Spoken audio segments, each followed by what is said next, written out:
जय श्री कृष्ण चैतन्य प्रभु नित्यानंद, श्री अद्वैत गदाधर श्रीवासादि गौर भक्त वृंद।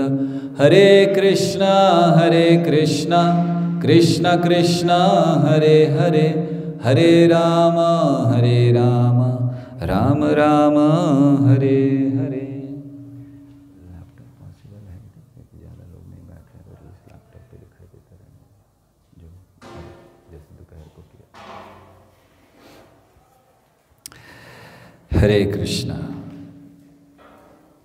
तो रामचंद्र जी की कथा कहने से पहले आज के इस पावन दिवस पर भगवान राम को प्रणाम करेंगे। आप सब हमारे पीछे दोहराइए।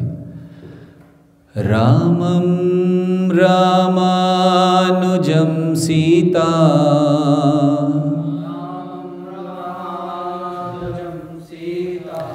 भरतं भरतानुजं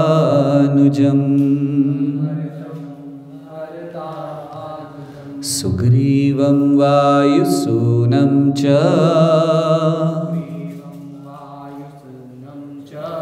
प्रणमामि पुनः पुनः।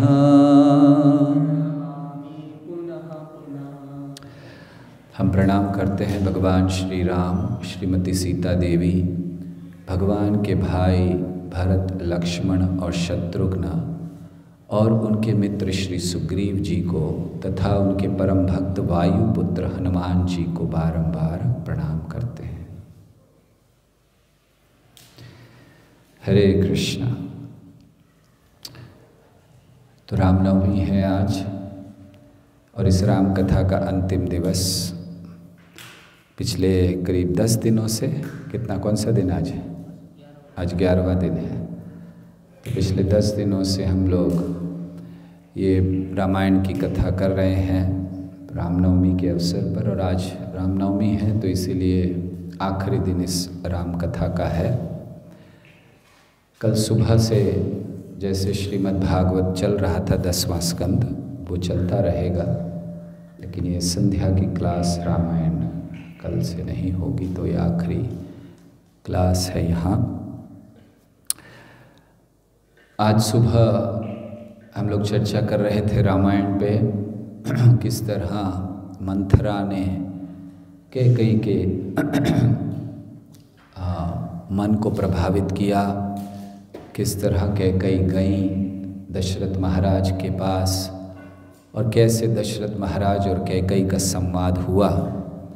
उसमें हम लोग चर्चा कर रहे थे कि किस तरह व्यक्ति को आत्मसंयमी होना आवश्यक है।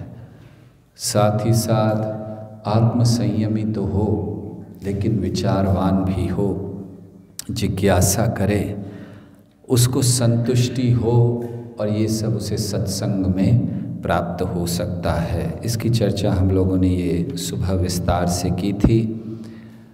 और सुबह चर्चा यहाँ तक की थी कि किस प्रकार बहुत समझाने का प्रयास किया दशरथ महाराज ने, लेकिन कैकेयी मानी नहीं। तो कैकेयी के सुंदरता का वर्णन कर रहे थे कि कैकेयी बहुत सुंदर थी, लेकिन उनके अंदर गुणों की सुंदरता नहीं थी। उन्होंने भक्ति में या जीवन में, इस जीवन में हमें जो उपहार मिले हैं उनके मूल्यों को समझा नहीं था। तो हालांकि वो बाहरी दृष्टि से सुंदर थी, लेकिन भगवान की दृष्टि से वो सुंदर नहीं थी, उनके कार्य सुंदर नहीं थे। तो ये चर्चा हम लोग सुबह कर रहे थे। दोपहर को चर्चा की थी भगवान राम के जन्म की, और कैसे भगवान राम का जैसे प्राकट्य हुआ इस ब्रह्मांड में, हम अपने हृदय में भगवान को कैसे स्थापित कर सकते हैं। ये दोपहर को हम लोगों ने चर्चा की थी बड़े विस्तार से कि क्या क्या कार्य व्यक्ति कर सकते हैं व्यवहारिक तौर पर हम भक्त के रूप में, कि जिससे हमारा जो हृदय है भागवत के अनुसार, जिसको हमने लोहे की दीवारों के अंदर रख दिया है, तो उन लोहे की दीवारों को कैसे तोड़ा जा सकता है, ये दोपहर को हम लोगों ने चर्चा की थी। तो अब सुबह की चर्चा को आगे बढ़ाएंगे, कथा को। तो हम चर्चा कर रहे थे कि कैकेयी के आधार पर कि जीवन, ये जो मनुष्य जीवन है, ये हमें क्या क्या उपहार देता है, कौन से सुंदर सुंदर उपहार दिए हैं। पहला उपहार था बल, दूसरा उपहार था सौंदर्य, और तीसरा उपहार जिसकी हम लोगों ने चर्चा की वो ये था कि भगवान की कृपा पर विश्वास होना, श्रद्धा होना कि एक दिन विश्व कृपा आएगी। ये 3 उपहारों की चर्चा कर चुके थे। कोई चौथे की भी की थी कि 3 की ही की थी? 3 की ही की थी। ये जो जीवन है ये हमें केवल 3-4 उपहार ही नहीं देता, बहुत से उपहार देता है। तो और एक बड़ा महत्वपूर्ण, बड़ा शक्तिशाली उपहार इस जीवन ने हमें दिया है, जिसका उपयोग हम बहुत कम करते हैं, और वो है करुणा। अन्य जीवों के प्रति करुणा का भाव, ये एक बहुत बड़ा उपहार है इस मानव जीवन का। हम लोग इस करुणा का उपयोग नहीं करते। करुणा क्या है? सही दृष्टि में करुणा क्या है? एक होता है करुणा किसी लाचार व्यक्ति को देखकर उस पर कुछ थोड़ा उसके लिए हृदय में अच्छी भावनाएं ले आना, इसको करुणा कह सकते हैं। या फिर समाज की स्थिति को देखकर कुछ समाज के लिए करना, इसको करुणा कह सकते हैं। लेकिन परम करुणा, जो सर्वोच्च करुणा है, नटराज दयालुताई की जाए। सर्वोच्च करुणा क्या है? करुणा का अर्थ होता है उस व्यक्ति के स्थान पर रहकर उसको जो कष्ट हैं, उन कष्टों से दूर जाकर उसके लिए जो सबसे अच्छा है वो करना, उसे करुणा कहते हैं। तो जब हम किसी के लिए कुछ खाना देते हैं, कुछ अन्य चीज़ें देते हैं, ये तो ठीक है, लेकिन सच्ची करुणा क्या है? जब हम उस व्यक्ति की स्थिति में जाएं और देखें कि उसको क्या कष्ट है, क्या केवल भूख, क्या केवल प्यास, क्या केवल कपड़ा, यही उसके कष्ट हैं, या मूल कष्ट है कि वो आनंद के स्रोत, वो अपने जड़ों से कट गया है। जड़ से कटकर पेड़ ज़्यादा दिन जीवित नहीं रह सकता, तो इसीलिए जड़ से कट गया है, उसको जड़ से पुनः जोड़ना, ये करुणा है। जहाँ वो जड़ से अलग हो रहा है उसको जड़ से जोड़ देना, ताकि हमेशा पेड़ हरा भरा रहे, इसे सच्ची करुणा कहते हैं। और वो होता है जब हम जीव को उसके मूल, उसकी जड़ भगवान श्री कृष्ण से जोड़ते हैं। श्री कृष्ण जड़ हैं, जैसे ब्रह्मा जी ब्रह्म संहिता में समझाते हैं, ईश्वरः परमः कृष्ण सच्चिदानंद विग्रह अनादिर आदिर गोविंद सर्व कारण कारणम। सारे कारणों के कारण हैं। तो फिर इस प्रकार से उन सर्व कारण के पास ले जाना, भगवान के पास ले जाना, ये सच्ची करुणा है। तो ऐसी करुणा को हमें दर्शाना चाहिए, ये करुणा होनी चाहिए। तो कैसे ये करुणा करें हम? जीवों के प्रति करुणा मतलब सबसे पहले उनको देखकर, हमारे हृदय में उनकी स्थिति देखकर दुख होना चाहिए, और फिर हम उनकी स्थिति में क्या उनको सबसे ज़्यादा अधिक मदद कर सकते हैं जिससे वो भगवान के निकट आए, ये करुणा है। ये हमें सीखना चाहिए। जब कोई व्यक्ति हमारे प्रति अपराध करता है, उसको ये सोचकर क्षमा कर देना कि इस व्यक्ति ने ये जो अपराध किया है अज्ञान में किया है, इस व्यक्ति ने अपराध किया है क्योंकि ये ज्ञान में नहीं है, जानता नहीं है। इसको क्षमा करके भगवान का भक्त बनने की प्रार्थना मैं करूं, ये करुणा है। करुणा केवल क्षमा करना नहीं है, करुणा क्षमा करके उस व्यक्ति के लिए बड़ी तीव्रता से प्रार्थना करना है।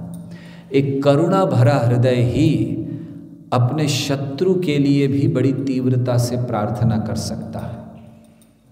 भगवान से प्रामाणिकता से प्रार्थना कर सकता है।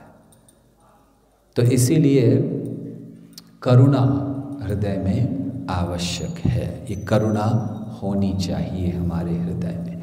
इसीलिए उपहार है हमारे लिए, और केवल ये उपहार नहीं है, बहुत बड़ी शक्ति है करुणा। क्षमा कर देना ये एक बहुत बड़ी शक्ति है जो बहुत कम लोगों में होती है। करुणा दिखाना ये बहुत बड़ी शक्ति है जो बहुत कम लोगों में होती है। भगवान के ज्ञान का प्रचार करना, भगवान की लीलाओं का, भगवान की भक्ति का प्रचार करना, ये करुणा का मूर्तिमान स्वरूप है। बहुत बड़ी शक्ति है, बहुत कम लोगों में होती है। इसीलिए करुणा बहुत महत्वपूर्ण, बहुत शक्तिशाली उपहार है हमारे जीवन का। आप में से एक दो लोग पीछे मदद कर सकते, शायद कोई है नहीं वहाँ पर कटिंग के लिए। ओके, ठीक है। तो ये करुणा हमारे लिए एक उपहार है, बड़ा महत्वपूर्ण। तो जीवन के कौन कौन से उपहार अब तक हो गए? एक हो गया बल, दूसरा हुआ सुंदरता, तीसरा हुआ विश्वास भगवान की कृपा में, और चौथा है जो अभी हमने चर्चा की, करुणा। पांचवा उपहार भगवान ने हमें दिया, ये जीवन ने हमें दिया, और वो है बुद्धि। भगवान ने इस प्रकृति के द्वारा हमें विवेक बुद्धि दी है। ये बहुत बड़ा उपहार है। क्यों? इसके द्वारा हम भेद कर सकते हैं अच्छे और बुरे में। विवेक का अर्थ होता है अच्छे और बुरे में भेद करना। तो ये हमें शक्ति प्रदान की है इस जीवन ने। पशुओं में ये शक्ति नहीं होती, वे लोग अच्छे बुरे का भेद नहीं कर पाते। उनके लिए बस खाना पीना इत्यादि बस वही जीवन है।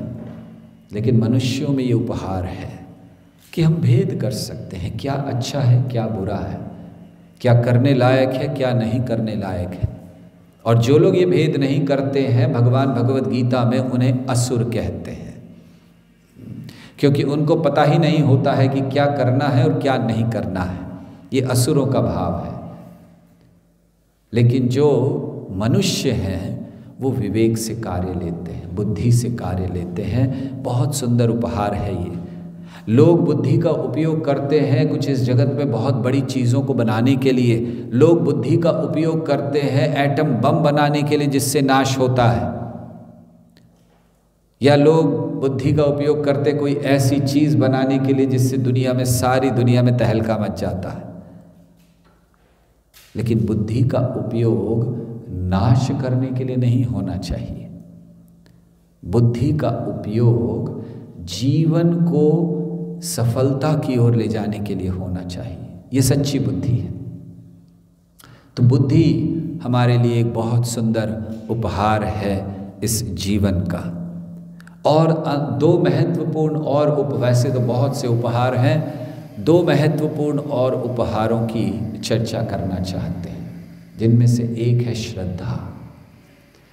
श्रद्धा, पहले हमने चर्चा की थी भगवान की कृपा में विश्वास कि एक दिन कृपा आएगी, और एक श्रद्धा होती है, अर्थात ये श्रद्धा कि जानना कि हम जिस पथ पर हैं वो पथ एकदम सही है, हमने जिस गति को चुना है वो गति एकदम सही है, हमने जिन व्यक्तियों को चुना है, जिन्होंने हमें ये पथ दिया है, जिन्होंने हमें एक गति दी है, वो व्यक्ति सही हैं। अर्थात परंपरा में विश्वास होना, श्रद्धा होना, भक्ति के मार्ग में श्रद्धा होना, और हमारी परम गति भगवान में श्रद्धा होना, ये एक बहुत बड़ा उपहार हमारे लिए है। क्योंकि ये उपहार हर एक के लिए बहुत महत्वपूर्ण है। इस श्रद्धा को रखना, श्रद्धा शब्द विश्वास कैलेश, ये क्या है? सुदृढ़ निश्चय। श्रद्धा शब्द क्या है? सुदृढ़ निश्चय। क्या सुदृढ़ निश्चय होना चाहिए? ये कि हम होंगे कामयाब एक दिन, ये श्रद्धा नहीं है। हम लोग एक दिन मृत्यु के परे चले जाएंगे, वैज्ञानिक कहते हैं ये श्रद्धा नहीं है। श्रद्धा क्या है? कृष्ण कर्म। भगवान के लिए अगर हम कर्म करते हैं, कृष्ण भक्ति कैले, अगर हम कृष्ण की भक्ति करते हैं, हमारे सारे कार्य पूर्ण होते हैं। इसे श्रद्धा कहते हैं। तो श्रद्धा होना चाहिए। और अंत में जिस एक उपहार की चर्चा हम करना चाहते हैं, अन्य बहुत से उपहारों में, वो है प्रेम। देखिए, मनुष्य जीवन मिलते ही हमें ये सारे उपहार मिल जाते हैं। हम लोग बहुत अमीर लोग हैं। हम तो मानते हैं अपने आप को गरीब, क्योंकि इन उपहारों का मूल्य नहीं पता हमें। इस जगत में अमीर किसको माना जाता है? जिसके पास थोड़ा सा धन है। वो धन से क्या इकट्ठा करता है? वो धन से वो सारे संसाधन इकट्ठा करता है जो उसे इस जगत में बांधे रखता है। लेकिन ये जो उपहार हैं जिनकी चर्चा हम कर रहे हैं, ये ऐसे उपहार हैं, ये ऐसे संसाधन हैं जिनके द्वारा इस जगत के परे जाया जा सकता है। तो सही दृष्टि में गरीब वो व्यक्ति है जिसने इन उपहारों का उपयोग नहीं किया।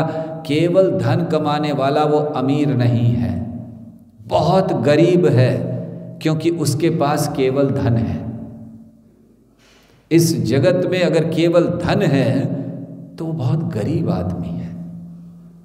लेकिन जिसके पास प्रेम है, जिसके पास श्रद्धा है, जिसके पास विश्वास है, सुंदरता है, बल है, करुणा है, वो अमीर आदमी है। और इसीलिए प्रेम ये बहुत महत्वपूर्ण उपहार है। किससे प्रेम करें, कैसे प्रेम करें? हमें प्रेम करना चाहिए भगवान श्री कृष्ण से। अंततः भगवान के भक्तों से प्रेम करना चाहिए। भगवान कपिल कहते हैं कि अगर हमारी आसक्ति भक्तों में है, मोक्ष का द्वार खुल जाता है।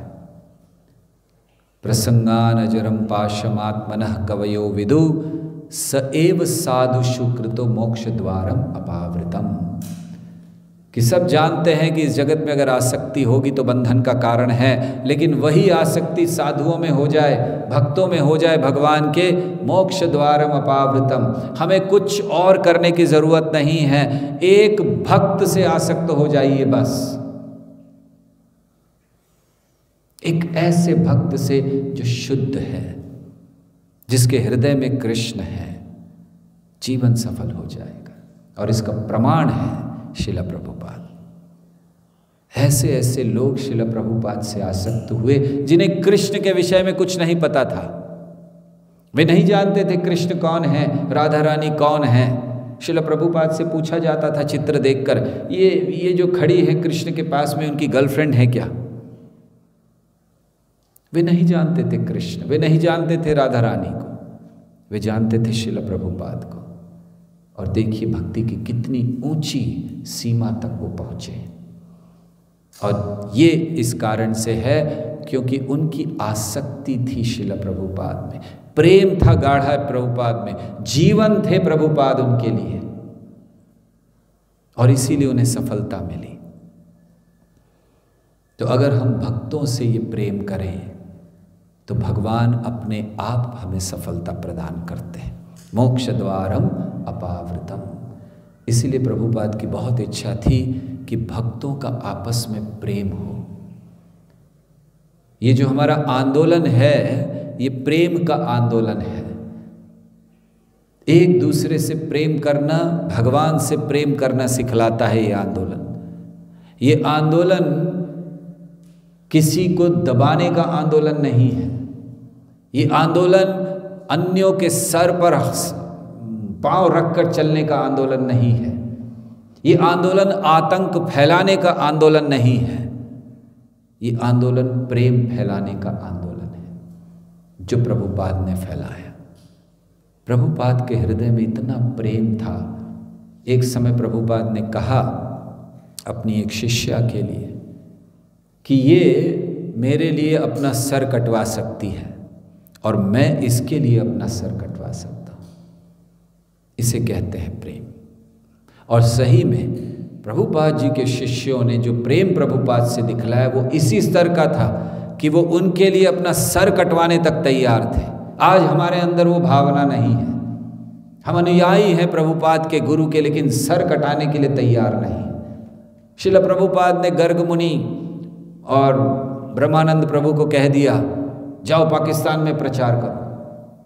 पाकिस्तान उस समय 70s चले गए प्रचार करने के लिए, सन्यासी के वेश में हिंदू धर्म का प्रचार कर रहे हैं अमेरिका के लोग।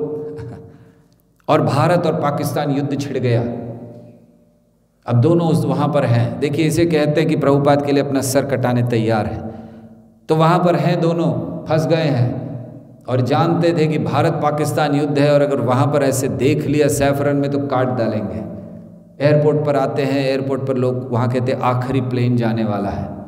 उसके बाद एयरपोर्ट बंद हो रहा है क्योंकि युद्ध शुरू हो गया है। तो फिर उन्होंने कहा हमें इसमें जाने दीजिए। बोले जगह नहीं है, फुल हो गया है, सॉरी। अब एक ही उनके पास चारा था, अगर इससे बाहर नहीं निकले तो सर कटने वाला है। बहुत प्रयास किया, नहीं हुआ। अंत में वे गए और उन्होंने दिखाया, देखो हम अमेरिका से हैं। उस समय पाकिस्तान को अमेरिका सपोर्ट कर रहा था, भारत को रशिया। देखो हम अमेरिका से, उनका अमेरिकन पासपोर्ट था। अगर आपने हमको इस प्लेन पे नहीं जाने दिए तो हम एम्बेसी में कंप्लेन कर देंगे, आपने हमारे साथ गलत किया। तो हमारे पाकिस्तान वालों ने सोचा, अरे अमेरिका वालों को तो संभाल कर रखना है, ये गड़बड़ नहीं हो। तो इसलिए उन दोनों को किसी तरह प्लेन में बिठा दिया गया और वो वहाँ से निकले। प्राणों की भी चिंता नहीं करते। चाइना में जाकर कहा प्रचार करो, प्रभुपाद ने। चाइना में जा रहे हैं जहाँ पर अगर आपके बैग में भगवत गीता दिख जाती थी आपको अरेस्ट कर लेते थे। बैग में भगवत गीता दिख गई, एयरपोर्ट पे आप अरेस्ट हो जाओगे। वहाँ पर उन्होंने भगवत गीता स्मगल की। रशिया में इतना अत्याचार हुआ भक्तों के ऊपर, जेल में डाला गया। हर रोज उनको टॉर्चर किया जाता था, खाने को नहीं दे रहे हैं, मार रहे हैं उनको, केवल इसलिए कि ये बंद करो ये कहना। लेकिन उनका समर्पण प्रभुपाद के प्रति प्रेम इतना था कि उन्होंने मार खाई, अपनी जान दी, लेकिन इस महामंत्र को करना नहीं छोड़ा। रशिया के भक्तों का एक बहुत सुंदर ग्रंथ आया था, सॉल्टेड ब्रेड। उनके पास जपमाला नहीं थी, तो खाने को ब्रेड मिलती थी, उसको सुखा सुखा कर उसका उन्होंने माला बनाई थी और उस पर जप करते थे। हम लोगों को पढ़ना चाहिए ये सब। आज हमारे पास सारी सुविधा है, कोई चिंता की बात नहीं है। जाते हैं, गाड़ियाँ मिल जाती हैं जाने के लिए, प्लेन में जाते हैं, कहीं भी जाएं तो कोई विरोध नहीं है। और अगर विरोध हो तो हम जाते ही नहीं हैं वहाँ पर प्रचार के लिए। लेकिन ये हमारे आंदोलन की शुरुआत है, क्योंकि प्रेम किया उन्होंने और अपने प्राण देने तैयार थे। इसीलिए आज भी अगर हमें एक भगवान के भक्त से प्रेम हो जाए तो निश्चित है कि भगवान हमारे ऊपर कृपा करेंगे। तो ये बहुत बड़ा उपहार प्रेम का हम सबको मिला है। तो ऐसे इन उपहारों का उपयोग करके हम सही दृष्टि में सुंदर बनते हैं। लेकिन इस समय कैकेयी इनमें से किसी उपहार का उपयोग नहीं कर रही है। वो तो द्वेष से भर गई है, घृणा से भर गई है और केवल अब राम को वनवास देना चाहती है। तो दशरथ महाराज ने जब बड़ी प्रार्थना की, उसने नहीं सुना। दशरथ महाराज ने कहा, तुम्हारी राम से क्या दुश्मनी है? आपको स्मरण होगा, हमने बताया था आज सुबह कि दशरथ महाराज ने कहा ठीक है, भरत को राज्य दे देते हैं, लेकिन वो नहीं मानी, राम को जाना ही होगा। तो उन्होंने पूछा, राम से तुम्हारी क्या दुश्मनी है? राम ये तो सारे धर्म का पालन करता है और बहुत नम्रता से तुम्हें तुम्हारी सेवा करता है, गुरु की सेवा करता है। थोड़ा गुणगान करने लगे दशरथ महाराज की, शायद कैकेयी का हृदय पिघल जाए। वो कहते कि राम तो तुम्हारी सेवा करता है, गुरु की सेवा करता है, धर्म का पालन करता है, कभी मैंने उसके विरुद्ध एक भी बात नहीं सुनी, तुम्हारी उससे क्या दुश्मनी है? और फिर तुम राम से दुश्मनी कर रही हो। जानती हो, राम ने बहुत से बड़े बड़े कार्य किए हैं। उसने इन सारे लोगों को जीत लिया अपनी अच्छाई से। उसने ब्राह्मणों को जीत लिया दान देकर, उसने शत्रुओं को जीत लिया अपने धनुष बाण से, और उसने गुरु को जीत लिया सेवा से। दशरथ महाराज यहाँ में सिखला रहे हैं कि अगर इस जगत में हमें किसी को जीतना है तो किससे जीतना चाहिए। हम तो इन लोगों को जीतने का प्रयास नहीं करेंगे, शत्रुओं को जीतने का प्रयास नहीं करेंगे, ब्राह्मणों को भी जीतने का प्रयास नहीं करेंगे। गुरु को जीतना है तो सेवा से जीतना चाहिए। यहाँ वो कहते हैं कि रामचंद्र ने गुरु को सेवा से जीत लिया, अर्थात हमें ऐसी सेवा करनी चाहिए। ज़रूरी नहीं है कि गुरु आकर देखें, गुरु आकर पीठ थपथपाएं वही सेवा है। हम सेवा से गुरु को जीत सकते हैं, क्योंकि गुरु हमारी सेवा, वो जहाँ भी हैं वो हमारी सेवा को स्वीकार कर रहे हैं। इसीलिए गुरु को सेवा से जीतना चाहिए।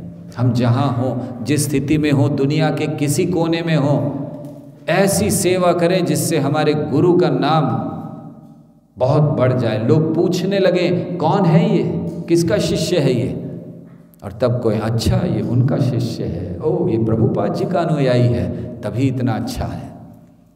लेकिन इसमें एक खतरा भी है, अगर आप गलत काम करते हैं तो भी लोग यही प्रश्न करते हैं कौन है ये, किसका शिष्य है ये, ओ प्रभुपाद जी का अनुयायी है, इस्कॉन वाला है, अच्छा।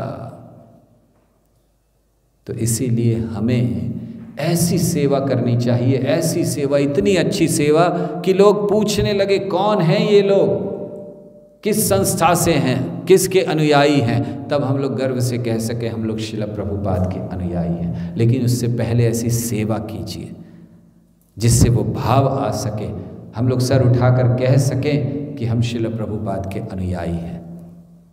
हमने अभी तक समझा नहीं है कि श्रील प्रभुपाद के अनुयायी होने का क्या अर्थ है। हम जानते नहीं हैं, क्योंकि हमें ये चीज़ बड़ी सरलता से मिल गई है, इसलिए हम भूल चुके हैं कि प्रभुपाद के अनुयायी होने का अर्थ क्या है। प्रभुपाद के अनुयायी होने का अर्थ है प्रथम श्रेणी के कृष्ण भक्त। ये प्रभुपाद जी के अनुयायी हैं, और हमने अभी तक वो सीखा नहीं है कि क्या अर्थ होता है प्रभुपाद के अनुयायी कहलाने का या बनने का। केवल संस्था से जुड़ जाना प्रभुपाद के अनुयायी होना नहीं है, केवल संस्था में आकर कुछ थोड़ा बहुत बने रहना ये प्रभुपाद के अनुयायी बनना नहीं है। प्रभुपाद के अनुयायी बनना है तो हमें प्रभुपाद की तरफ प्रचार करना चाहिए, सही दृष्टि में प्रभुपाद के अनुयायी, जैसा प्रभुपाद ने किया। ऐसे ऐसे स्थान में जाकर प्रचार किया जहाँ खतरा था। प्रभुपाद गए, रशिया में खतरा था, उनको अरेस्ट कर सकते थे, प्रभुपाद गए रशिया। दुनिया के हर कोने में वृद्धावस्था में गए हैं प्रभुपाद। अफ्रीका गए प्रभुपाद, जर्मनी गए, लंदन गए, अमेरिका गए, यूरोप के कई शहरों में गए, भारत में कई स्थानों पर गए। वृद्धावस्था की चिंता नहीं की उन्होंने। और किन लोगों को प्रचार किया? मंदिर में बैठकर भारतीय समुदाय को प्रचार नहीं किया प्रभुपाद ने कि हाँ जो सब सत्संगी आकर बैठे हैं, प्रभुपाद ने गाया, सबने कहा बहुत अच्छा स्वामी जी ये लीजिए डोनेशन। प्रभुपाद ने उन लोगों को प्रचार किया जिनको पता भी नहीं था कि सत्संग में बैठना कैसे है। प्रभुपाद ने उन लोगों को प्रचार करके भक्त बनाया। बनिए प्रभुपाद के अनुयायी और प्रचार कीजिए ऐसा। तो इसीलिए गुरु को हम सेवा से जीत सकते हैं, ऐसी सेवा हमारी होनी चाहिए। तो उन्होंने कहा कि राम ने तो ये कार्य किया है, और फिर देखो अब मैं बूढ़ा हो चुका हूँ। दशरथ महाराज कहते मैं तो बस मरने वाला हूँ थोड़े समय में, इतना भी कह दिया। देखिए एक जो प्रेम करती थी, अगर कैकेयी ये सुनकर ही चुप हो जाना चाहिए था कि दशरथ महाराज कह रहे मैं मरने वाला हूँ और अब तुमसे हाथ जोड़कर प्रार्थना करता हूँ, कम से कम अब इस बात को मत, इस समय मेरे जीवन के अंतिम समय में ये चीज़ मत करो। मैंने बहुत अच्छा जीवन जिया है, अब जीवन के अंत में कलंक मत लगाओ मेरे ऊपर। कैकेयी नहीं मानी। देखिए कितना प्रयास वो कर रहे हैं। फिर उन्होंने कहा, कैकेयी कहने लगी आप ये ऐसी बातें कर रहे हैं, अगर ये हो भी गया, आप अपने धर्म का कैसे पालन करेंगे अगर आपने ये 2 वचन नहीं दिए? क्या मुंह दिखाएंगे आप ऋषि मुनियों को? कौन कह रही है? कैकई। ये भूल गई कि इतिहास तुमसे पूछने वाला है, तुम कैसे मुंह दिखाओगी वो पता नहीं है उसको अभी। और दशरथ महाराज से पूछ रही है कैसे आप ऋषि मुनियों को मुंह दिखाएंगे झूठ बोलने के बाद, अपना वचन पूरा नहीं करने के बाद। और फिर वो कहने लगी कि ये आपके द्वारा आपके कुल पर एक बहुत बड़ा धब्बा लगेगा। तो कैकई जानती थी कि जो उस समय के राजा होते थे उनको अपने मान सम्मान और कुल की मर्यादा का बहुत महत्व रहता था। रामचंद्र जी ने भी जब सीता को बचाया और जब सीता आई युद्ध के बाद, तो रामचंद्र जी ने भी सीता से यही बात की, मैंने तुम्हारे लिए युद्ध नहीं किया, मैंने युद्ध अपनी कुल की मर्यादा को बचाने के लिए किया कि कल को कोई नहीं कहे कि रघुकुल की बहू को कोई ले गया उठाकर और कुछ किया नहीं रघुकुल वालों ने। इसलिए मैंने अपनी कुल की मर्यादा को बचाने के लिए किया, तुम्हारे लिए युद्ध नहीं किया मैंने। तुम्हें जहाँ जाना चली जाओ, भगवान कहते हैं ऐसा। तो ये देखिए, तो ये कैकई जानती थी, इसलिए अब दशरथ महाराज को ये बातें कह रही है। क्या मुंह दिखाओगे ऋषि मुनियों को? कुल पर धब्बा लग जाएगा, धर्म कहाँ जाएगा तुम्हारा? और तुम सोचते हो कि तुम्हें अपने ये राम को देना एक शरीर का हिस्सा देने की तरह है, तो याद करो शिबी का बलिदान। शिबी ने अपने मांस को काट काट कर दे दिया था धर्म की रक्षा के लिए, और तुम अपने पुत्र को नहीं दे सकते। देखिए कैकई कितनी बुरी तरह से उनको कह रही है। तो ये सुनकर अब दशरथ महाराज को और क्रोध आ गया। उसने कहा कि कौन है जो तुम्हें ये सब सिखा रहा है? क्योंकि वो जानते थे कैकई ऐसी है नहीं, अभी तक किया नहीं था। तो कौन है जो तुम्हें सिखा रहा है? क्या कोई भूत लग गया है तुम्हें? हो सकता है कभी कभी ऐसा हो जाता है, भूत चढ़ जाता है, फिर थोड़े समय बाद उतर जाता है। तो दशरथ महाराज सोचे ऐसा कुछ है तो 2 दिन रुक जाता हूँ, उतर जाएगा, उसके बाद फिर करेंगे। तो क्या भूत चढ़ गया है? और फिर क्या तुम ये सोचती हो कि भरत ये राज्य स्वीकार कर लेगा? जिस तरह से कैकई बड़ी चालाकी से, चतुराई से ये बता रही थी कि आप धर्म का पालन नहीं कर रहे, कुल पर धब्बा लगा रहे हैं, अब दशरथ महाराज भी कह रहे तुम जिसके लिए कर रही हो, भरत क्या तुम्हारा ये स्वीकार करेगा राज्य? तुम्हें लगता है कि वो स्वीकार करेगा? और अगर उसने कर भी लिया, मैं नहीं किया, तो मैं दूसरों को जवाब क्या दूंगा? जब अयोध्या का हर वासी मुझसे प्रश्न करेगा कि आपने कैसे कर दिया, मैं क्या जवाब दूंगा हर एक को? क्योंकि कैकई कह रही थी कि क्या मुंह दिखाएंगे, तो कह रहे थे मैं क्या जवाब दूंगा। और ये जान लो तुम सबकी मृत्यु का कारण बनोगी। और अगर आगे चलकर ऐसा हुआ भी कि अगर भरत ने स्वीकार कर लिया इस राज्य को, तो मैं ये घोषणा करता हूँ कि वो मेरा अंतिम संस्कार नहीं करेगा, मैं उसको आज ही इस अधिकार से अलग करता हूँ, अगर भरत ने इसको स्वीकार कर लिया तो उस समय कैकई बड़ी दुखी कैकई कहने लगी कि मैं अपने पिता के घर चली जाऊंगी, मैं जहर ले लूँगी। ना स्त्रियाँ पहले से धमकियाँ देती हैं, करती नहीं हैं कुछ, लेकिन तो कैकई ने भी धमकी दे दी। तो उस समय इतना क्रोध था दशरथ महाराज को, उन्होंने कहा तुम जहर ले लो, अग्नि में प्रवेश कर लो, धरती में चली जाओ, लेकिन मैं ये वचन नहीं दूंगा। बहुत दुखी थे दशरथ महाराज। तो ऐसे जब उन्होंने कहा तो कैकई ने अंतिम बार कहा तुम्हारे सत्य का क्या? तुम्हारे तो कुल की रीत है, बार बार उस कुल की बात कर रही, तुम्हारे कुल की रीत है, उस सत्य का क्या होगा? तो दशरथ महाराज तब तक बड़े हताश हो चुके थे, समझा चुके थे, नहीं मान रही थी, वो गिर गए, कुछ नहीं बोले। और उस समय कैकई ने सुमंत्र को बुलाया। सुमंत्र आए। सुमंत्र न केवल मंत्री हैं दशरथ महाराज के, मगर मित्र भी हैं। उन्होंने दशरथ महाराज की अवस्था देखी, कैकई की अवस्था देखी, वो समझ गए कि कोई बहुत बड़ी विपदा आ गई है। तो वो चुपचाप खड़े हुए आदेश सुनने के लिए कि महाराज क्या कह रहे हैं, राजा क्या कह रहे हैं। तो उनको राजा ने नहीं, कैकेयी ने आदेश दिया, जाओ राम को बुला कर लाओ, दशरथ महाराज मिलना चाहते हैं। सुमंत्र गए नहीं, क्योंकि सुमंत्र मंत्री राजा के हैं, कैकेयी के नहीं हैं। उनसे आदेश लेने की ज़रूरत नहीं है। और ऐसी स्थिति में खास करके जब राजा बड़े प्राय मूर्छित पड़े हुए हैं, और ये मंत्री हैं, तो इसलिए मंत्री बड़े बुद्धिमान हुआ करते थे, वो तुरंत भाग गए कि कोई बहुत बड़ी विपदा उनको पता नहीं था क्या हुआ, लेकिन कुछ तो हुआ है, इसलिए वो गए नहीं। दूसरी बार कैकेयी ने कहा जाइए बुला कर लाइए, तो वो गए नहीं, क्योंकि वो महाराज से आदेश सुनना चाहते थे। उस समय दशरथ प्रायः सब कुछ छोड़ चुके थे, मान चुके थे कि मानेंगे नहीं। तो उन्होंने सुमंत्र की ओर देखकर बोला, जाओ आदेश का पालन करो, क्यों नहीं हो रहा है आदेश का पालन। तो फिर सुमंत्र गए कि अब तो राम को बुला कर लाना होगा। तो सुमंत्र गए, उन्होंने रामचंद्र जी को संदेश दिया कि दशरथ महाराज ने अभी आपको बुलाया है। तो उन्होंने सोचा सबने कि ठीक है, अब बुलाया है, कोई राज्याभिषेक की सेरेमनी होगी। तो रामचंद्र जी आए और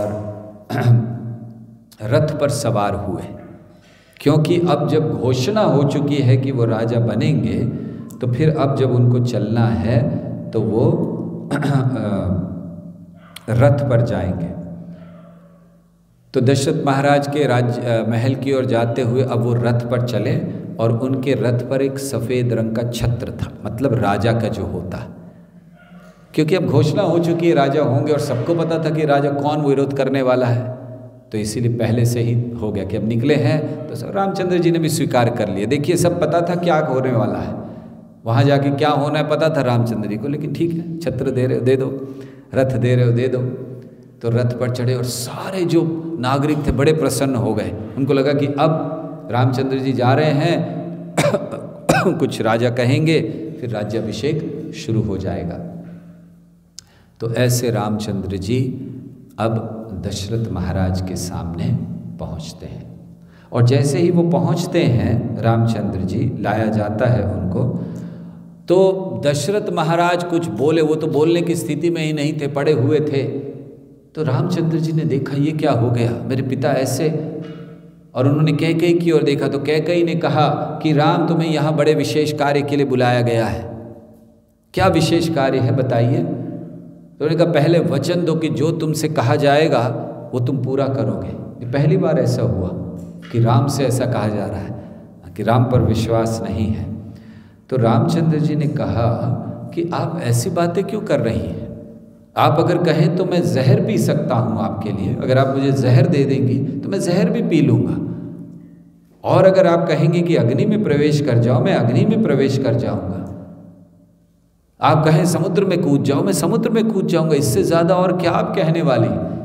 मतलब राम उनको कह रहे थे कि आप तो मुझे बहुत छोटी सी बात कहने वाली हैं, 14 वर्ष का वनवास, मैं तो उससे बहुत ज़्यादा कर सकता हूँ आपके लिए, बताइए क्या बात है। तो उस समय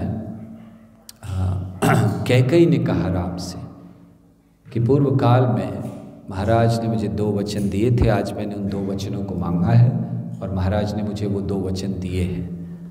तो वो 2 वचन हैं कि ये जो अयोध्या का राज्य है वो भरत को मिलेगा और तुम्हें 14 वर्ष के लिए वनवास जाना होगा। जैसे ही श्री राम ने ये सुना, कैकेयी के मुख से बात खत्म हुई, रामचंद्र जी ने कहा बस इतना कहना था आपको, कोई शिकन नहीं उनके माथे पर। आप सोचिए, राज्य आ रहा था, अयोध्या का राज्य, और जो उस समय अयोध्या पर राज्य करता था वो पूरी पृथ्वी पर राज्य करता था। ये भारत की परंपरा थी। सतयुग में जो उज्जैन पर राज्य करता था वो सारी दुनिया पर राज्य करता था, त्रेता में जो अयोध्या में करता था, द्वापर में जो हस्तिनापुर में, और कलयुग में अब होने वाला है कि जो दिल्ली में राज्य करेगा वो पूरी दुनिया में राज्य करेगा। तो ये था। तो सोचिए रामचंद्र जी क्या छोड़ रहे थे, कोई छोटा सा राज्य नहीं, पूरी दुनिया का राज्य। रामचंद्र जी के माथे पर एक शिकन नहीं कि आते आते, आप सोचिए हम लोगों के साथ ऐसा हो, कल हमें प्रधानमंत्री बनना है देश का, और आप रात को सोने गए हैं बड़े आराम से आंख बंद करके, कल सुबह मैं पद की प्रतिज्ञा लूँगा, राष्ट्रपति मुझे पद की प्रतिज्ञा दिलाएंगे कि मैं भारत के संविधान को फला फला फला रखते हुए ये कहता हूँ। और रात्रि के समय कोई आते हैं, आपको आइए जरा बुलाया है आपको, और आपको ले जाते, बोले कल आप मंत्री नहीं बनने वाले हैं, आपको जेल भेजा जा रहा है। किस लिए? ऐसे ही बस इच्छा है कोई आपका दंड नहीं, कोई कार्य नहीं, कोई गलती नहीं है। राम की क्या गलती थी? तो बस भेजा जा रहा है। क्यों? वो पहले के जो प्रधानमंत्री थे उसने कुछ गड़बड़ की थी, इसके लिए आपको भेजा जा रहा है। आप सोचो आप क्या करोगे? आप विरोध करो, विद्रोह कर दोगे, आप बोलोगे देखता हूँ कैसे होता है, 300 MP है मेरे पास, मजाक है क्या सारी सरकार हिला दूंगा। रामचंद्र जी ने बिल्कुल नहीं कहा कि सारी अयोध्या मेरे साथ है, बना के तो दिखाओ, देखता हूँ कैसे राज्य करता है भरत। एक शिकन नहीं माथे पर, तुरंत कह दिया बस ये लीजिए, अभी कर देता हूँ इसको। ये तो बहुत अच्छी बात है। तो उन्होंने कहा कि महाराज ने मुझे ये क्यों नहीं कहा? क्या उनको विश्वास नहीं है मुझ पर? ये जरा सी इतनी सी बात कहनी थी, मुझे लगा कोई बहुत बड़ी बात है।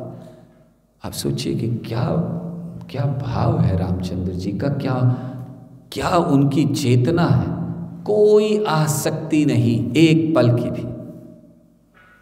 तो ऐसे रामचंद्र जी ने राज्य को त्याग दिया और फिर उन्होंने तुरंत उसी समय, ऐसा नहीं कि बोला कि अच्छा ठीक है एक काम करते हैं कि थोड़ा मुझे प्लानिंग करने का समय चाहिए, तो 2 महीने की एक्सटेंशन लेते हैं, फिर 2 महीने के बाद जाएंगे, तब तक थोड़ा व्यवस्था कर लूँ, रूट फाइनल कर लूँ, प्लेन के टिकट विकेट बना लूँ। कुछ नहीं, रामचंद्र जी का अभी जाऊँगा, तुरंत जाऊँगा, बस मैं अपनी माता से अनुमति लेकर आता हूँ। और रामचंद्र जी निकले दशरथ के महल से बाहर, तो सैनिक खड़े थे, तुरंत उन्होंने तुरंत छत्र लगाया उनके ऊपर। रामचंद्र जी ने कहा बिल्कुल नहीं, हटाओ इसको। तो सैनिक घबरा गए, क्या हुआ? तो छत्र हटा दिया गया। रामचंद्र जी चले, बाहर आए, रथ तैयार हुआ। रामचंद्र जी ने कहा हटाओ रथ, पैदल जाएंगे। सब हैरान हो गए, हुआ क्या? किसी को समझ नहीं आ रहा, क्योंकि सब तो ये सोच रहे थे कि राज्याभिषेक होना, राजा बनने, और रामचंद्र जी उस समय पैदल गए। तो उसी क्षण से उन्होंने सारे राज्य का भोग त्याग दिया और फिर गए कौशल्या के पास सबसे पहले ये सूचना देने के लिए। और आप सोचिए कौशल्या की क्या स्थिति होगी। उन्होंने सूचना दी कौशल्या को, सीता को, लक्ष्मण को।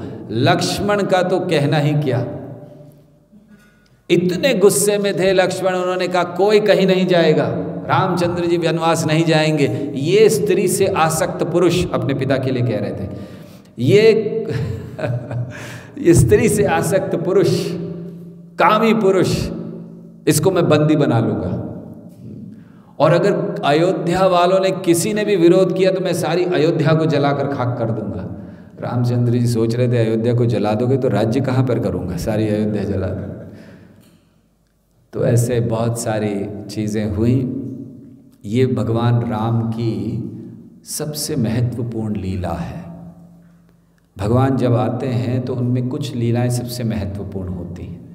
एक आध लीला, रामचंद्र जी की लीला में वनगमन लीला सबसे महत्वपूर्ण लीला है। कहना चाहिए कि रामायण का सार है। और विशेषतः वो प्रसंग जब रामचंद्र जी जा रहे हैं, क्या क्या संवाद हुए। सुमंत्र ने कैकई का इतिहास बताया, कैकई की माता का इतिहास बताया कि ये जो तुम कर रही हो तुम्हारी माता ने भी ऐसा ही किया था, तुम्हारी माता तुम्हारी पिता की मृत्यु का कारण बनने वाली थी। और उस समय बड़ा सुंदर वर्णन है, जब वलकल वस्त्र लाए गए, पहनना नहीं आता था, ऐसे बहुत विस्तार से वर्णन किया गया वाल्मीकि रामायण में। तो ये सारे वर्णन हम लोग अगली बार जब राम कथा होगी तो उसमें इसको सुनेंगे। हरे कृष्णा कृष्णा कृष्णा हरे हरे, हरे राम राम राम हरे हरे।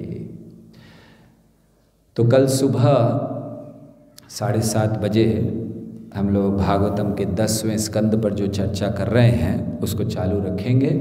ये शाम की जो कक्षाएं हैं कल से नहीं होंगी, 2-3 दिन के लिए, और उसके बाद अगर हो सका तो किसी और विषय पर एक 7 दिन का और सेमिनार करेंगे या 7 दिन की कथा कोई होगी। अगर ऐसा कुछ हुआ तो आपको सूचना दे दी जाएगी। रविवार या सोमवार से इसको प्रारंभ करेंगे। तब तक सुबह की क्लास चलती रहेगी, सुबह 7:30 से 8:30 भागवतम का 10वां स्कंद। तो कल उसमें दामोदर लीला के 2 अध्यायों की चर्चा कल और परसों होगी और फिर आगे की भगवान की लीलाओं का वर्णन करेंगे। जब तक ये लॉकडाउन है, देखते हैं कितने अध्याय पूरे हो जाते हैं।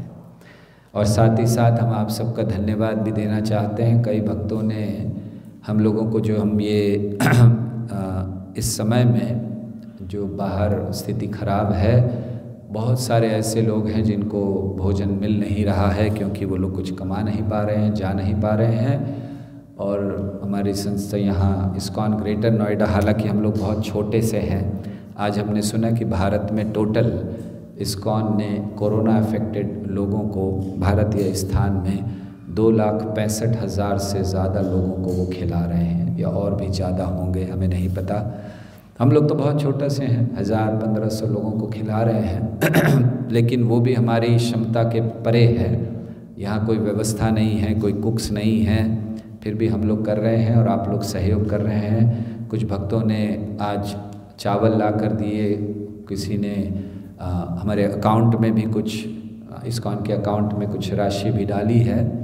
तो उन सभी भक्तों का हम धन्यवाद देते हैं जो हमें सहयोग कर रहे हैं। ये 1 महीने तक हमें रोज़ देना है, अभी आगे की स्थिति का पता नहीं, तो हम लोग अपनी तरफ से पूरा प्रयास कर रहे हैं। आप लोग सहयोग कीजिए तो बहुत अच्छा होगा। कोई प्रश्न है? हाँ जी। ओ यस, बहुत अच्छा।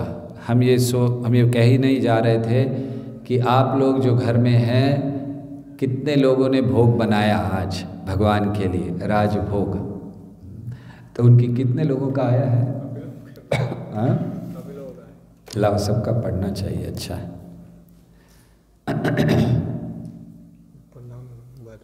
हाँ, ऊपर नाम लिखा है, उसके बाद नीचे। अच्छा, ऊपर से कि लास्ट? अच्छा, यहाँ से। ओके, बहुत सारे आए हैं, सबका पढ़ना तो नहीं होगा लेकिन थोड़े बहुत पढ़ देते हैं। ये हैं बादरायण प्रभु का, 40 भोग बनाए उन्होंने। जय हरि बोल। यहाँ ब्रह्मचारी बहुत प्रसन्न हो गए बादरायण प्रभु। अगर ये कोरोना का नहीं होता तो सब आपके घर पर दिखाई देते। और ये कौन है? हरि कथा प्रेमी माता जी, इन्होंने लिखा है कि इन्होंने जप किया है, बहुत अच्छा। शांतिपुर प्रभु ने 64 माला जप किया आज, और माता जी ने भी 64 माला, और अनमोल ने 34 माला किया है। जय हो, बहुत अच्छा। बादरायण प्रभु के माला पढ़ना भूल गए। बादरायण प्रभु ने 32 माला, माता जी ने 48 माला, और उनके छोटे से बच्चे गोविंद और श्रुति ने 8 माला किए हैं। जय हो, बहुत अच्छा। और अरविंद प्रभु के घर से उन्होंने आज भगवान की प्रसन्नता के लिए 56 भोग बनाए हैं। और ये जयती राधा माता जी के पास, वहाँ से है, उन्होंने 42 राउंड किए हैं हमारा महामंत्र के, और 14 भोग बनाए हैं। और सीकर से हैं, सीकर में इन्होंने 20 भोग बनाए हैं, 45 मिनट तक कीर्तन किया है और 16 माला जप किया है। ओके, और ये किनका है? दिव्य प्रेम प्रभु, इन्होंने 19 भोग बनाए हैं, 32 माला जप किया, माता जी ने भी 32 माला, और प्रणव ने भी 2 माला जप किया है। इनके लिए तो इन सब के लिए जोर से 3 बार हरि बोल कहेंगे। बहुत अच्छा। एक प्रश्न आया है, आपने कहा था कि मंथरा की पास्ट की स्टोरी आप कहेंगे। मंथरा का टॉपिक आएगा तब चर्चा करेंगे, लेकिन आपने आज नहीं कहा, तो थोड़ा हमने आज दोपहर को कही थी मंथरा की कथा ना, ओके ठीक है, ये लोग सब नहीं थे शायद। ओके थोड़े से और, अच्छा हमने नीचे तो देखा नहीं, बहुत सारे भोग का, ओ सॉरी प्रश्न बाद में लेते हैं, पहले भोग का पढ़ दें। हमने सोचा हो गया सब। ओके तो ये हैं निकुंज राधा माता जी, 11 भोग बनाए हैं, 40 मिनट तक पढ़ाई की है और 18 माला जप किया, 40 मिनट कीर्तन। और महादेव प्रभु 25 भोग बनाए हैं इन्होंने। और कहाँ है, थोड़े प्रश्न हैं उनको बाद में लेंगे। हरिस्मरण प्रभु हमारे भोग बनाने में क्या बोलते एक्सपर्ट, उन्होंने 61 भोग बनाया है, 25 माला जप किया है। जय हो, दोनों ने, माता जी ने भी और प्रभु जी ने भी, बहुत बहुत धन्यवाद। ओके श्याम वनमाली प्रभु 32 माला जप किया है, माता जी ने 16 माला और 7 भोग बनाए हैं। आप लोग हरि बोल नहीं कह रहे हो, इतना जोर से बोलो। ओके संध्या यादव माता जी तो 20 भोग बना, 20 माला किया है और 16 भोग बनाया है। ओके उल्टा हो गया, 20 माला और 16 भोग। अच्छा, और अर्चना माता जी इन्होंने 14 भोग बनाए हैं और 32 माला जप किया है। भक्ति विहारिणी माता जी 64 माला जप किया है और हरि नामामृत माता जी ने भी 64 माला जप किया है और कुल मिला के 25 भोग बनाए हैं। अद्वैताचार्य प्रभु 10 भोग बनाए हैं, 2 बार लिखा है, तो हो सकता है कि एक बार 10 माता जी ने बनाए, 10 प्रभु जी ने बनाए हैं, ऐसा कुछ है या पता नहीं। तो और 32 माला जप किया है। ओके माधवकांत माता जी ने 11 भोग बनाए हैं। हरिस्मरण प्रभु का हो गया। और कौन है? पांचाली सखी माता जी, इन्होंने 7 भोग बनाए, 26 माला जप किया है। जाए और किसका है? बस इतना ही है। हाँ एक और है, राधिका प्राण प्रभु,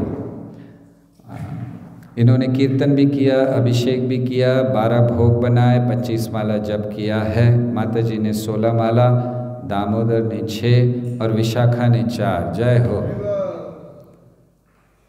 ठीक है, तो ये आगे तो किसी के नहीं है। अच्छा अब आ रहे हैं धीरे धीरे।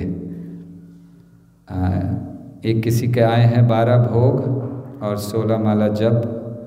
गौरांगी ने 1, दया 6। ओके, यहाँ पर कई लोगों के प्रश्न आ रहे हैं कि कैसे लक्ष्मी सेवा देनी है। आप अगर ऊपर देखेंगे तो पहला जो मैसेज है उसमें अकाउंट नंबर दिया गया है। यहाँ पर अरविंद प्रभु के द्वारा पहला ही जो पहला दूसरा मैसेज है, हाँ फिर से भेजा। ओके, तो उन्होंने भेजा है, इस्कॉन का अकाउंट नंबर है, आंध्रा बैंक का अकाउंट है ये। तो आप इस अकाउंट नंबर में आप धन दे सकते हैं। अगर आप आसपास रहते हैं और आपको पुलिस वाले डंडा नहीं मारते हैं तो आप आकर राइस भी दे सकते हैं, सब्जी दे सकते हैं, जो चाहे दे सकते हैं। तो ये सुविधा आपके लिए है। और एक बार उन्होंने अकाउंट नंबर भेज दिया। ओके, अभी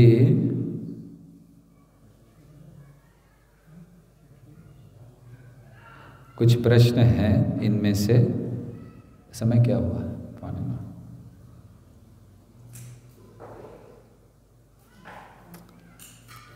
ओके, आप लोग ये कर सकते हैं कि आपके सारे प्रश्न कल पूछ सकते हैं। अभी ये भोग उसमें प्रश्न सारे मिक्स हो गए हैं,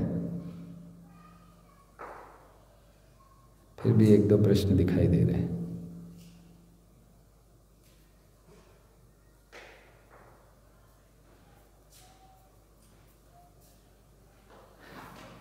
ओके, आप लोग कल ये प्रश्न पूछ लीजिएगा। 4-5 प्रश्न हैं, इनका कल सुबह उत्तर दे देंगे। अभी थोड़े कन्फ्यूजन हो रहा है कौन सा प्रश्न है और कौन सा भोग के विषय में कहा। तो हम आप सबके बहुत आभारी हैं।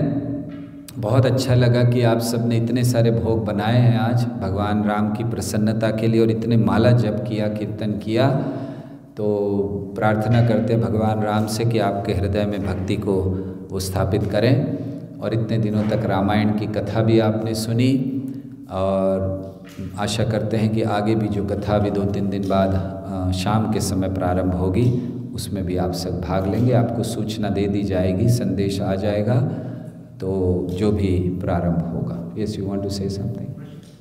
क्वेश्चन? हाँ बोलिए। प्रभु, जैसे for god it is very easy, क्योंकि उनका ईगो कभी हर्ट हो ही नहीं सकता है, क्योंकि जो कुछ भी होता है वो उनकी इच्छा से ही होता है।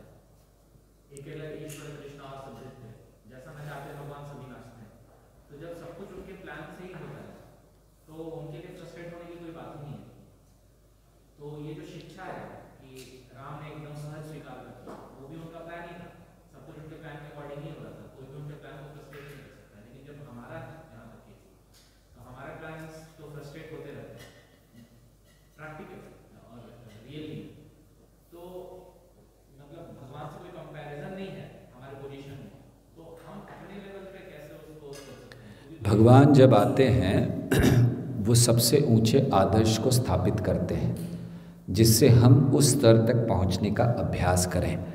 क्योंकि अगर भगवान सबसे ऊंचे स्तर को स्थापित नहीं करेंगे तो फिर जैसे कहा जाता है ना कि हमें ये नहीं डरना चाहिए कि हमारा उद्देश्य बहुत ऊंचा है और हम प्राप्त नहीं कर पा रहे हैं। हमें ये डरना चाहिए कि हमारा उद्देश्य बहुत नीचा है और हमने उसको प्राप्त कर लिया। तो इसलिए भगवान एक ऊंचे उद्देश्य को रखते हैं। तो हमें भगवान से क्या सीखना है? तुलना तो नहीं कर सकते जो भगवान करते हैं, हम उनसे सीखते हैं कि हमें भी उस स्तर तक पहुंचना है। भगवान का जो प्लान है उसी प्लान के अकॉर्डिंग हमें काम करना सीखना है, ये हमें सीखना है। तो भगवान का निश्चित प्लान है और भगवान को पता है। भगवान का जो प्लान है हमें नहीं पता है, मगर भगवान आकर इन लीलाओं के द्वारा उसको दर्शाते हैं। तो हमें भी उनके पदचिन्हों पर चलने का कड़ाई से पालन करना है। तो जब हमने ये बात कही कि रामचंद्र जी को कोई फ़र्क नहीं पड़ा, उनका ईगो हर्ट नहीं हुआ, तो हमें भी सोचना है कि क्यों नहीं हम भी उनकी ही योजना के अनुसार उनके ही पदचिन्हों पर चलें। वो इसलिए लीला नहीं करते कि केवल उनको आनंद लेना है, वो लीला इसलिए भी करते हैं कि हमें शिक्षाएं देना चाहते हैं कि आपको ऐसा बनना है तब आप मेरी लीला में प्रवेश कर सकते हो। तो इसलिए हमें उसको प्रयास करना चाहिए। ठीक है? यस। जैसे के कैरेक्टर को देखा और उससे हमने लर्निंग ली, तो द पॉइंट इज जब लर्निंग लेते हैं तो उस टाइम पे हम कैरेक्टर को अपने दिमाग में ऐसे बता लेते हैं कि नेगेटिव कॉन्ट्रिब्यूशन। बट के का स्तर बहुत ऊंचा था कि वो भगवान की दिव्य लीला उनका पार्ट बनी और वो भगवान से उन्होंने प्रेम का आस्वादन किया। तो ऐसी परिस्थिति में हम तो अगर के भी बन जाए भगवान की लीला में तो हमारे लिए तो बहुत बड़ा एलिवेटेड पोजीशन है। निश्चित है। और ये भी हमें देखना चाहिए, इसको देखने का एक है कि जब किसी भी भगवान की लीला में किसी भक्त के साथ ऐसी चीज़ होती हैं, उससे उन भक्त का कभी भी स्तर नीचे नहीं आता। जैसे भगवान को अच्युत कहा जाता है कि वो चाहे अर्जुन के सारथी बने, मत्स्य अवतार में आए, कूर्म अवतार में आए, उनकी स्थिति दिव्य है। ऐसे ही भगवान के नित्य संगियों की स्थिति भी दिव्य है। तो भले कैकेयी ने ऐसे कार्य किए, ऑफकोर्स ये थोड़े समय के लिए था, फिर उसे पश्चाताप भी हुआ और इत्यादि, तो भले किया है। तो हमें कैसे देखना चाहिए कि वो भगवान की नित्य लीला में भाग लेने वाली उनकी शुद्ध भक्त हैं। तो उन्होंने जो किया वो केवल हमें एक संदेश देने के लिए किया। भगवान अपने शुद्ध भक्तों को हम जैसे लोगों को संदेश देने के लिए इस्तेमाल करते हैं, गलत काम करवाते हैं उनसे। जैसे परीक्षित महाराज ने गलत कर दिया, चित्रकेतु महाराज ने गलत कर दिया, या जो भी है। तो भगवान अपने शुद्ध भक्तों का इस्तेमाल करते हैं हमें संदेश देने के लिए। तो इसलिए हम उनके लीलाओं से शिक्षा लेते हैं, लेकिन ये भी जानते हैं कि उनका स्तर हमेशा ऊंचा है। वो भी भगवान की तरह ही दिव्य स्तर पर है, उनका स्तर नीचे नहीं आ जाता इन छोटी मोटी चीज़ों से। जैसे परीक्षित महाराज का स्तर नीचे नहीं आ गया कि उन्होंने, हम कभी उनकी निंदा नहीं करते कि साधु के गले में जार दी, कैसे परीक्षित महाराज हैं, नहीं, क्योंकि वो उनकी स्थिति बनी रहेगी, वो दिव्य स्तर पर ही है। तो हमें भी यही लेना चाहिए कि हाँ, अगर हमको भी अवसर मिले कभी कैकेयी बनने का तो क्यों नहीं। कैकेयी बनना तो क्या, आप मंथरा भी बन जाएं तो भी बहुत अच्छा है भगवान की लीला में। लेकिन उसके लिए भी हमें शुद्ध होना ज़रूरी है। ठीक है, बहुत बहुत धन्यवाद आप सबका। कल सुबह 7:30 बजे आप सबसे भेंट होगी। हरे कृष्णा कृष्णा कृष्णा हरे हरे, हरे राम राम राम